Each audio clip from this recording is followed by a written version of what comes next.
Like every other 20-something white guy on the internet, I have spent the last couple weeks playing Spider-Man 2. And it's really good. Just like the first game, this game blends solid action gameplay and large, exciting set pieces into a through line of Spider-Man's greatest narrative hits adapted in some pretty smart ways. And unlike its predecessors, you can now control two different Spider-Men, each with their own unique abilities that are brand new from games past. The Ultimate Spider-Man, Miles Morales, getting new variations of his past Venom attacks, and the Spectacular Spider-Man, Peter Parker, getting to use the Iron Spider arms again for some fun new abilities, as well as his own form of Venom in the Venom symbiote.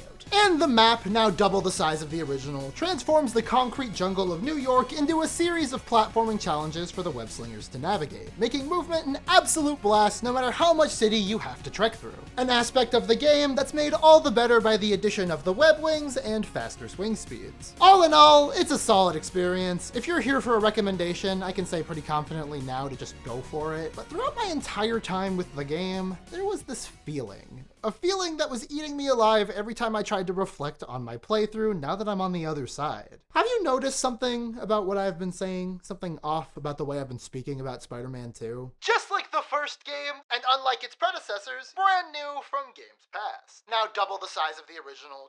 Yeah, this game is really hard to talk about without bringing up the first. Spider-Man 2 does not do enough to set itself apart from its predecessors, and that's an issue that you think you can get over, but the more you think about it, the more it begins to poison your experience with the new game. And it's not like I didn't love the game, I absolutely did. This is easily the new technical showpiece for the PS5. We're like 3 years into its lifespan, and this is one of the first games that has really made me appreciate the hardware. So many of the core mechanics of Spider-Man 2, you can tell were built with the hardware in mind. Look at how fast the movement is now. Look at how the fast travel can take you anywhere in like 5 seconds. Look at these cutscenes that do these fancy one-take zooms through the city. Look at the graphics. Like, I'm not usually a graphics snob, but oh man, swinging around the city in the rain in this game is some eye candy like nothing else. Like, sure, good graphics don't really matter, but it sure is nice to be able to look at all these small details. Like, look at the suits. You can clearly see each of the different materials made for each one of them. Speaking of, these suits,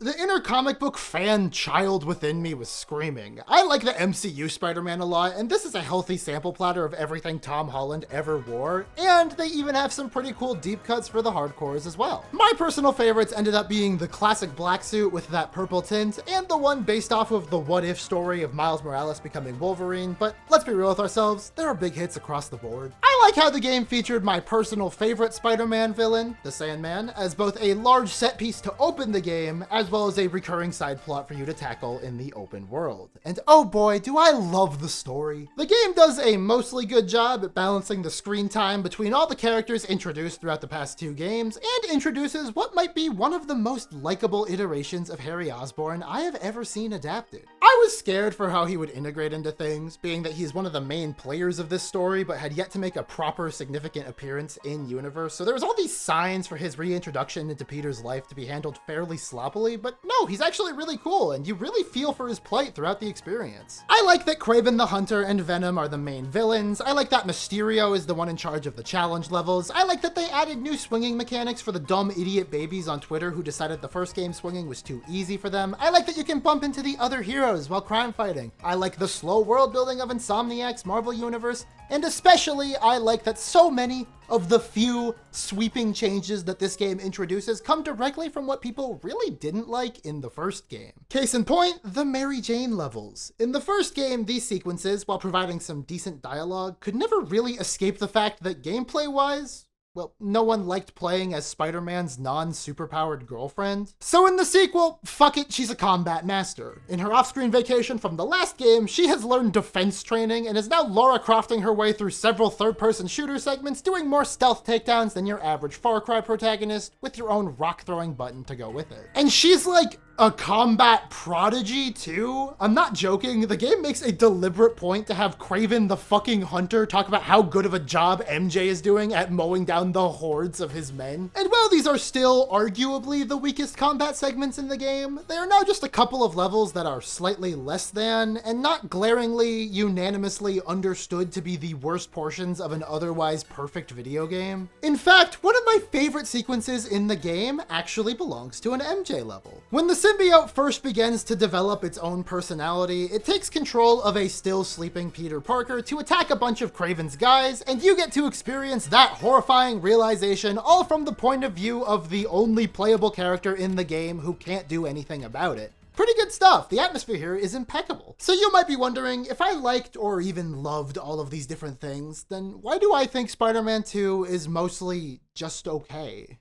Well, it boils down to one reason. All of those things that I just gushed about boil down into 3 different categories: aesthetics, one-off gameplay segments, or things that only really apply to the story or cutscenes. The actual meat and potatoes of the game is just more Spider-Man. I loved the changes brought to the core formula, but for all the changes that are there are simply just too many things that go completely unchanged. Both Miles and Peter have the same mostly unchanged base combo set from the first game, and while they both get their fair share of new abilities, I didn't love the new abilities implementation. In the original game, Peter's base combo set in combination with his trick webs and a couple of suit abilities were enough for every encounter. Whereas in Miles' namesake title, he had access to the Venom electricity powers, but less trick webs and more robust enemies to fight, balancing out their movesets to be fairly different. But in Spider-Man 2, they both have 4 special moves, an ultimate ability, no suit powers, and the same trick webs shared between them. This, in combination with a couple of the special abilities really being carbon copies of each other, makes both Spider-Men play basically the same.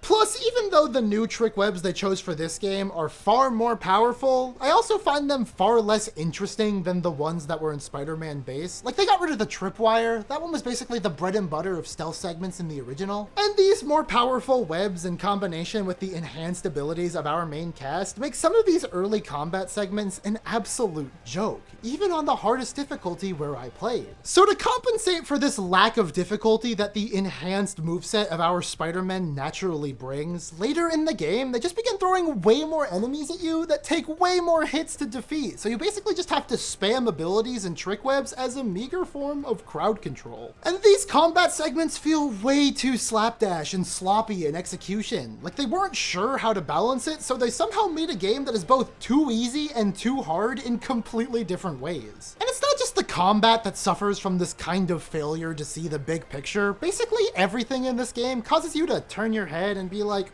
well, I liked it, but why was it like that? Like, they added the ability to create your own web lines to walk across during stealth missions, except now you don't have to work with the limitations of the level, so you can spam perch takedowns, which really trivializes every stealth section. Or the fact that they brought back more mini-games, like the ones from the first one that nobody liked, and they still had no confidence in them and just allow you to turn them off from the menu. Giving the player the ability to turn off parts of your gameplay is admitting to the player that it's just filler. In fact, most of the side content feels like filler. This was a problem the first game had as well, but this is a sequel. These random spider puzzles have no business coming back in this form, and if you were gonna bring them back, why do they wildly oscillate from hand-holding to completely leaving you out to dry in terms of difficulty? There are a couple of fun or completely inoffensive ideas here, but once again, there's no confidence from Insomniac in their delivery, so they make 1 or 2 appearances and then just shuffle off to the background, never to be seen again. Which sucks, because those more experimental game ideas were some of my favorite parts of my Spider-Man 2 playthrough. Like, there's an entire side mission where you play as Miles' kind of girlfriend Haley, and Haley is deaf, and as such there is little to no sound when you play as her. Everything is conveyed to the player in an entirely visual manner.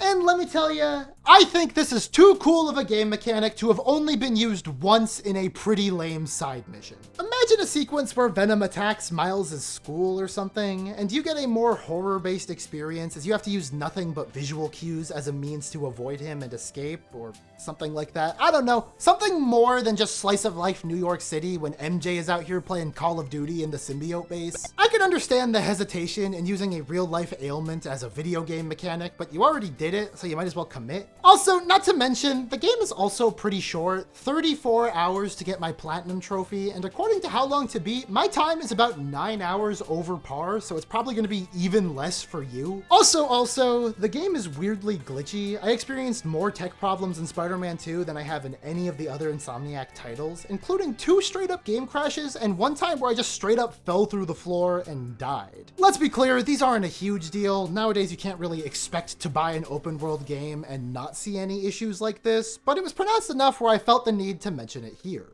And the worst part of it all is, actually, wait, let me just bring one of these up here on the screen. You see that? Spoilers. Plenty of time to click off the video.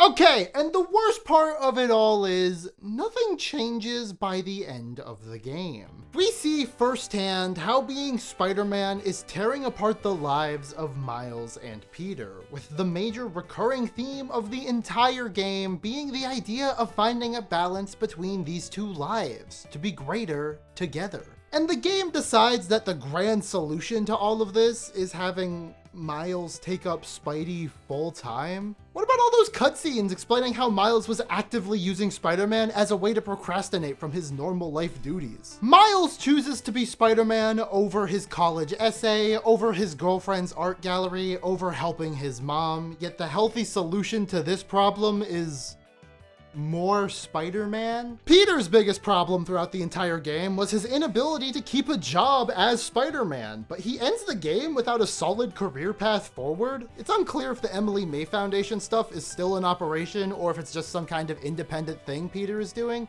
But if it is independent, that doesn't help Peter and MJ with their money problems, like, at all. Or how about how all of the side quests just end with someone shaking their fist about how they will get Spider-Man oh so soon? Not now, though, but they're coming at some point, just not in this game.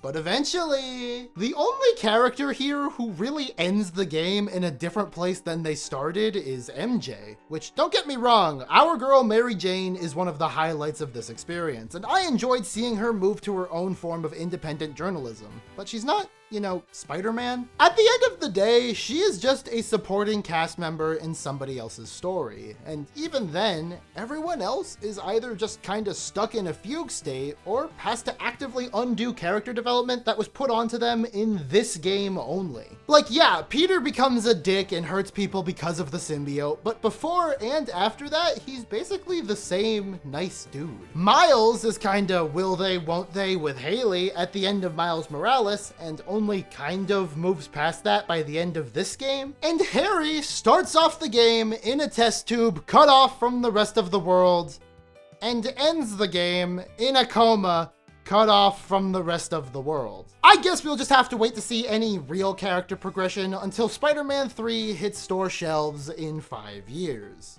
Yay. Spider-Man 2 is what I would call video game comfort food, which is to say, goes down easy, tastes good, feels good in the moment, but it wasn't necessarily nutritious or fulfilling. Good ideas are strewn about the game, and while I really love the steps forward that the story took in terms of set pieces, I just wish the entire game and lasting impact of the story could have also taken those same steps forward. Instead, we get a game that, outside of its amazing campaign, just feels like more Spider-Man PS4.